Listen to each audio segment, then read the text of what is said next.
ओम गुरुर्ब्रह्मा गुरुर्विष्णु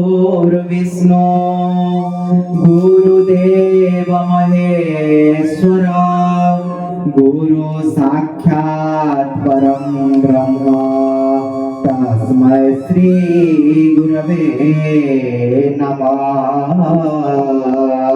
तस्मै श्री गुरवे नमः।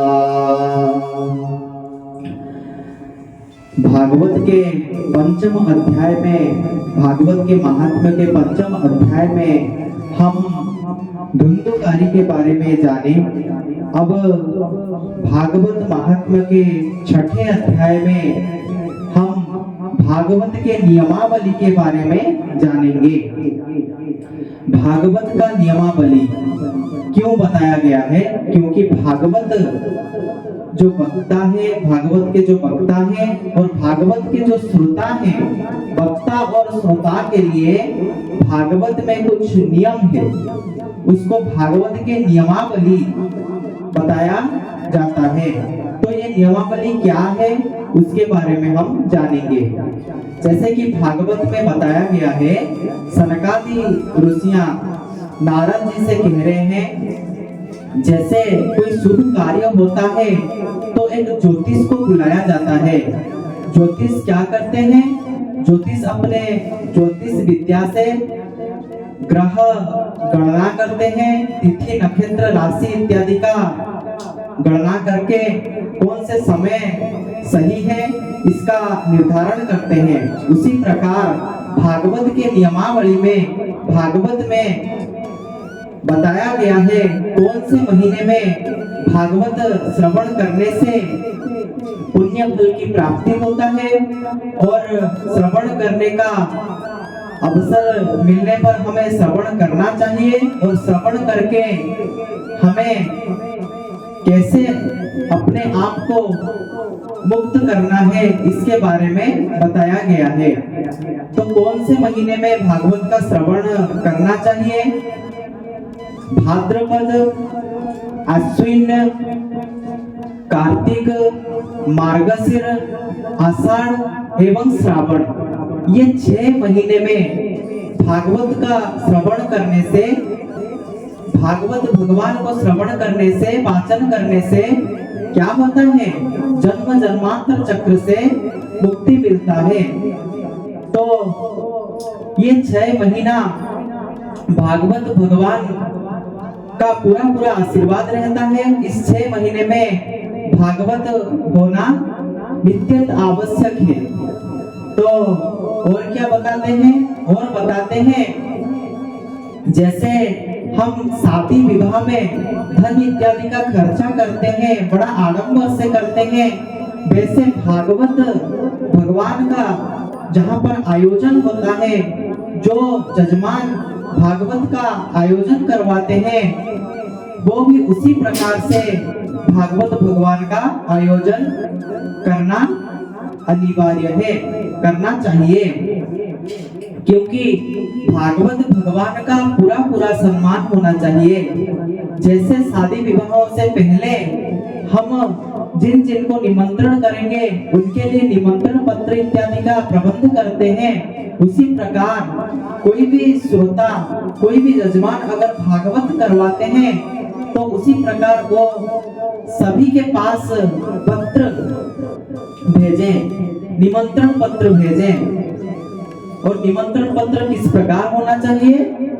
निमंत्रण पत्र कुछ इस प्रकार होना चाहिए, हे महोदय, आपको हमारे भागवत में आना है,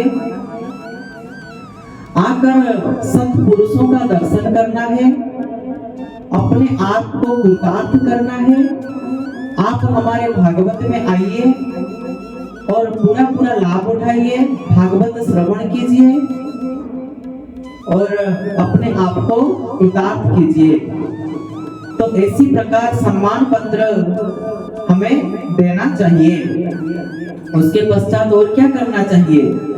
और जो भी भागवत के वक्ता हैं वो ब्रह्म मुहूर्त से पहले स्नान शौचादि का खत्म करके, अपना स्नान शौचादि नित्य कर्म खत्म करके, अपना संध्या करके भागवत वाचन का संकल्प ले भगवान के सामने। और जो श्रोता है वो भी अनाहार रह के श्रवण करने का संकल्प ग्रहण करे। अगर अनाहार नहीं रह पाते हैं तो एक समय फल ग्रहण करे। अगर यह भी नहीं हो पाता तो जो श्रवण करने के लिए आते हैं उचित समय पर हम श्रवण करने आए। अगर ये भी नहीं हो पाता, जो श्रवण करने के लिए आते हैं उनके लिए बाधा ना बने। जो श्रवण करने के लिए आते हैं उनका जाकर के दर्शन कर लें। अगर उनका दर्शन ना कर पाते हैं तो जो श्रवण करने के लिए आते हैं उनके घर में, परिवारों में उनके लिए बाधक तत्व ना बने, उनके लिए बाधा ना बने, उनको आने दें। तो ये भागवत के कुछ नियमावली हैं। भागवत का वक्ता कैसा होना चाहिए इसके बारे में तो हम दृष्टि निक्षेप किए थे। भागवत के वक्ता कैसा होना चाहिए? विरक्त वैष्णव विप्रो वेद शास्त्र विशुद्धिकृत दृष्टांत कुशलो धीरो वक्ता कार्योति निष्प्रहा। कहते हैं वक्ता विरक्त हो, वैष्णव हो, विप्र हो, ब्राह्मण हो, वैष्णव हो और विरक्त संत हो, वो वक्ता के अधिकारी हैं। और वक्ता को ऊंचे आसन प्रदान करें, ऊंचा स्थान पर बैठाए, जहां पर भागवत भगवान का आयोजन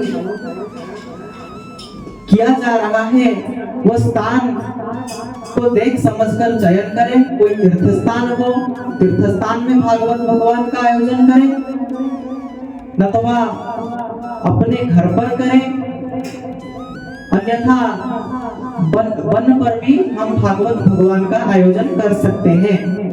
तो ये 3 स्थान बताया गया है, तीर्थ स्थान, वन, नहीं तो अपना घर।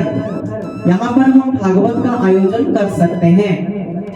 और भागवत के वक्ता के लिए जो ऊंचा स्थान रहेगा वो केले का जो खंभ होती है, केले का स्तंभ, उसमें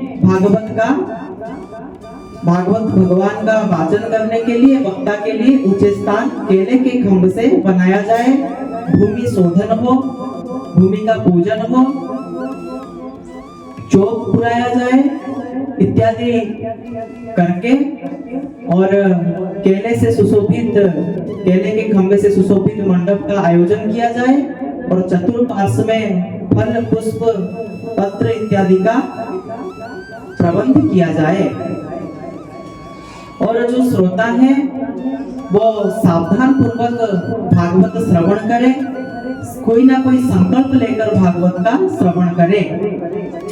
और पहले बटु गणेश का स्थापन किया जाए, उनका पूजन होए, फिर उसके पश्चात एक मंडलाकार करके श्री हरि को उस मंडल में विराजमान करके मंत्र इत्यादि के साथ षोडोपचार पूजा विधि के साथ उनका पूजन किया जाए और भागवत भगवान का आरती किया जाए। ये भागवत के नियमावली है। इस प्रकार भागवत का आयोजन किया जाए और जो जजमान भागवत करवाते हैं वो संकल्प ले कि प्रभु हम अत्यंत दीन हैं, संसार सागर में उबटुब हो रहे हैं, इस संसार रूपी माया जंजाल में उलझे हुए हैं, फंसते ही जा रहे हैं। प्रभु आप हमें अपना शरण प्रदान कीजिए, हम आपको अपने श्री चरण में समर्पित करते हैं। इस प्रकार भाव रखकर संकल्पबद्ध होकर द्वादश अक्षर श्री हरि का पाठ करके वो भागवत का श्रवण करें। और सभी श्रोताओं के लिए आसन का प्रबंध होए और श्रोताओं के मध्य जो पहला आसन रहे वो विप्र, सन्यासी, विरक्त संत इनके लिए रहे और पहले इनको बैठाया जाए, फिर बाकी श्रोतागण बैठे। और क्या कहा जाता है, और क्या नियमावली है बताया जाता है। और कहा जाता है कि भागवत जो वाचन करते हैं, वाचक जो भागवत का वाचन करते हैं, वक्ता का मुंह पूर्व दिशा या उत्तर दिशा पर हो और श्रोता का मुंह पूर्व पर हो या उत्तर पर हो। अगर वक्ता उत्तर मुखी होकर बैठा है तो श्रोता पूर्व मुखी होकर बैठे, या फिर वक्ता अगर पूर्व मुखी होकर बैठा है तो श्रोता उत्तर मुखी होकर बैठे, नहीं तो अथवा दोनों पूर्व मुखी होकर बैठे। तो ये कुछ भागवत का नियमावली है। इस नियम के आधार पर भागवत का प्रबंध होना चाहिए। ये भागवत के 6ठे अध्याय पर सनकादि ऋषियां नारद जी को बता रहे हैं। बोलिए श्रीमद् भागवत भगवान की जय, सच्चिदानंद भगवान की जय। जय जय श्री राधे, जय जय श्री राधे, जय जय श्री राधे श्याम।